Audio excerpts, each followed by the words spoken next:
I-describe muna natin ang current situation para malaman natin kung para sa iba ang reading o hindi. Dito ang side mo at dito naman ang side ng other person.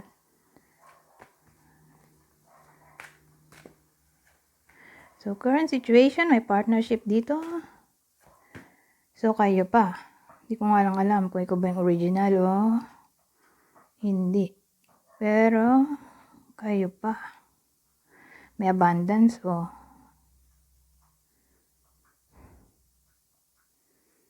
Saka may ano tayo dito, presence ng angelic help. Teka.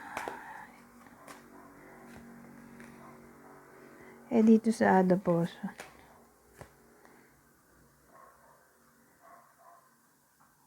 Bakit may resurrection dito? Divine guidance, higher knowing.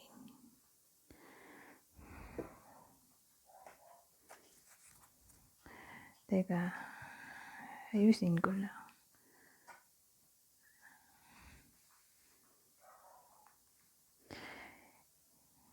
Kasi gagawin ko itong thumbnail.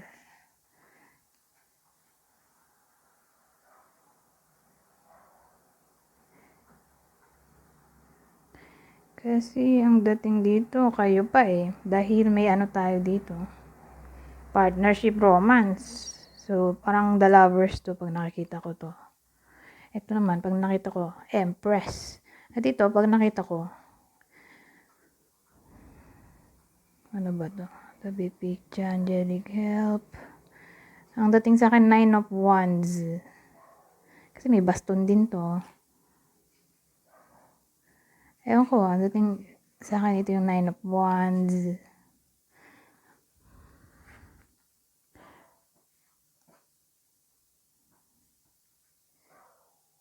Ito yung High Priestess, at ito yung Judgment, at ito yung The Star.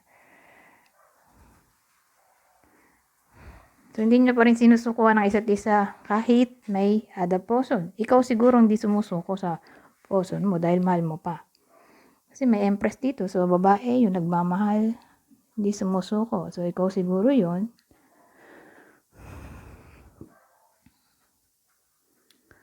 Pero again, kayo pa kasi may partnership romance dito. Dito, long distance siguro sila. Pero mukhang ex niya to. Dahil may judgment nga. Ay, judgment ba to? Death card pala to. Phoenix Tama ba? Oo, Phoenix death card. Kala ko judgment. Death card to. Kasi resurrection. So, pag naisip mo, resurrection. Judgment yun, di ba? Na-resurrect. Sa bagay, yung death, parang Scorpio yan May ano siya, evolution. From ashes to phoenix, di ba may ano yan, cycle. Meron pang ano yan Ano ba yun sa Scorpio? Scorpio. Tapos magiging eagle yata yun. Tapos eagle. Phoenix. Nakalimutan ko na. Parang may 3 cycles yun o 4. Tapos, so, sa madaling salita, may change. Pero tingin ko nga ex to. Nagkabalikan sila. Pero, dahil magkasama kayo, di long distance. Hindi sila lagi magkasama dahil nga sa presence mo. O pwede rin namang literal na long distance sila sa isa't isa. Magkaiba ng bahay, lugar, country. Pero ito nga, spirit whisperer. Spirit. Ano siya? Divine guidance. Higher knowing. Higher knowing. Para kasi itong psychic ability. So, mukhang high priestess to. Sa pananaw ko, pag ganon, secret. So, yung someone else sa connection na to ay ex. O pwede rin namang nag-break na sila. Halimbawa, kayo, tapos naging sila, break na raw. Tapos sila ulit, na-resurrect Na-resurrect yung kanilang relasyon. So, either ex niya to, nauna yung ex na to, bago ikaw. So, break na sila, bago naging ikaw. O, kayo ang nauna, bago to. Tapos, nag-break daw sila tong other person. Kaya lang, mukhang naging sila na naman. So, case-to-case basis. Kunin nyo lang yung info na sa tingin nyo ay para sa inyo dahil ito ay general reading.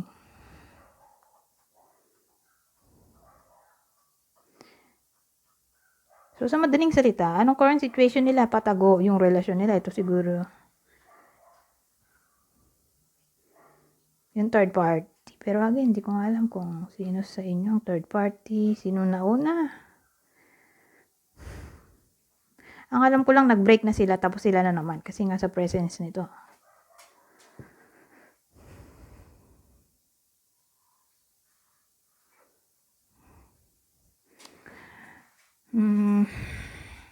Kung ito ay star, di healing.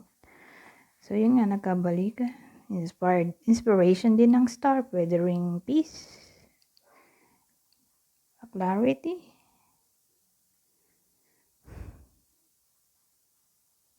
O technology.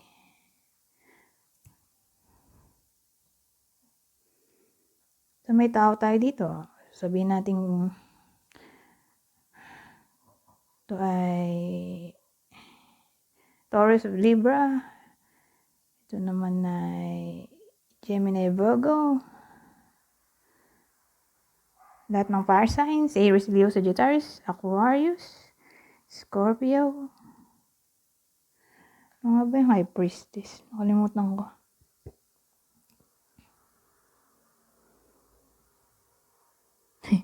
Ano nga ba yung High Priestess? Wait lang. Okay. Oh God, nakalimutan ko. Teka lang. High Priestess, the Moon. Oo nga pala, the Moon yun. Yan, the Moon. So, pag the Moon, Cancer.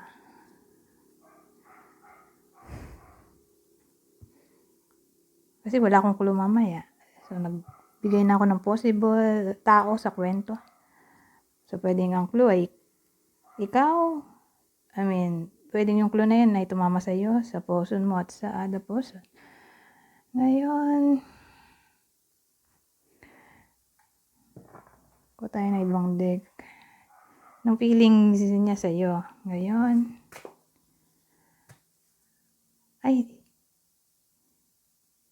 ang kwento na to ay literal na para sa kanila. Hindi ko nang nalimutan. So, ang bida dito ay sila, hindi ikaw. Pero binanggit ko na pati yung sa iyo, yung current situation mo lang para malaman mo kung para sa iba yung reading o hindi. So, anong feelings ng other person sa person mo?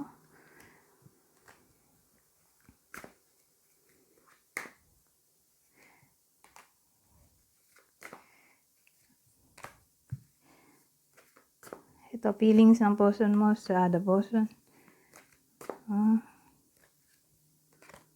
Chemistry, attractive talaga siya. Miss niya pa. Ano nangyari? Sabi ko nga, long distance sila, diba? Kasi, kayo naman talaga eh. So, hindi sila pwede magsama all the time. So, pagkasama ka niya, obviously, hindi sila pwede magkasama. So, pag hindi sila magkasama, ito, miss ng person mo. Yung other person. Attracted nga yung person mo, hinahabol niya. Pero wait lang. Oo nga. Nahabol ng person mo, yung other person. Siya yung naghahabol, yung person mo. dito, sa, nauna pa tong yung person mo, kaysa sa other person. Dito sa person mo, feeling niya niloloko siya ng partner mo. Oh, pretending doon, no? Foundation, established family security. Feeling ng other person, niloloko siya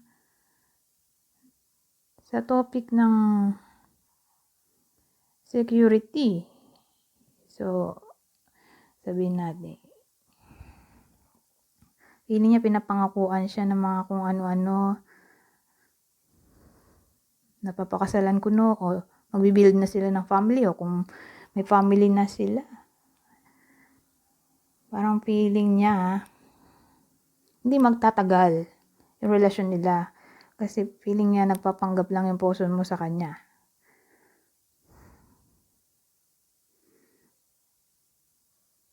Kasi ang pretending dito, bluff, ay pwede rin panloloko. So feeling niya, niloloko siya o pinapaasa ng person mo. Kasi sa bagay, kahit naman ikaw, sasabihan mo yung, halimbawa ako yung person mo. Mangangako ako sa iyo, ikaw yung other person. Mangangako ako sa iyo ng kung ano-ano. Napapakasalan kita ko no, o tayo na forever. Pero ba't di ka pa bakit hindi pa niya hiwalayan yung original? 'Di ba? So parang pinapaasa lang siya. Sa madaling salita. Feeling niya pinapaasa lang siya.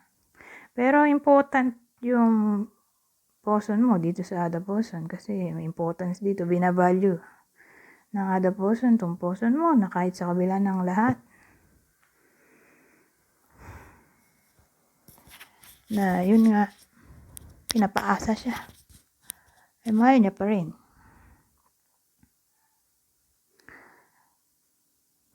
Kasi ano to, parang womanizer, o paano ba pag lalaki? Manizer? Paano ba pag lalaki? Kasi womanizer, di ba, babaero. Paano pag lalaki? Paano pag lalaki nga? Kasi hindi ko naman anong gender ng person mo at ikaw. So, ewan ko, lalakero. Eto, naghahabol. Pinoy pursue, tapos wala namang balak mag-settle down. Ganyan ang dating. So, situationship, ang kinalabasan, o yun nga, literal na third party.